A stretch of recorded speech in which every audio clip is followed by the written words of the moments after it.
Na Slovensku je veľa ľudí, ktorí robia našu krajinu lepšou. Jedným z nich je aj pán Ivan Kočner, ktorý žije v obci Vyštuk a pred niekoľkými rokmi sa rozhodli spolu so svojimi kamarátmi, obyvateľmi tejto obce, že chcú odvolať starostu obce Vyštuk kvôli tomu, že boli nespokojní s tým, ako samospráva funguje.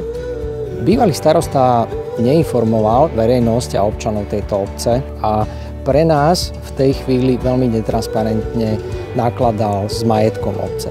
Preto sme sa rozhodli, že jediným riešením v tej chvíli je zorganizovať referendum za odvolanie starostu.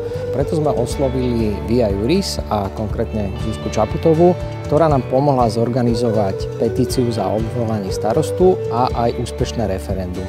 A odvtedy sa stal život v tejto obci oveľa lepším. Vždy, keď sa odvážni občania, ako je pán Ivan Kočner, postavia za svoje práva a nie sú ľahostajní, Slovensko je o kúsok spravodlivejšou a lepšou krajinou.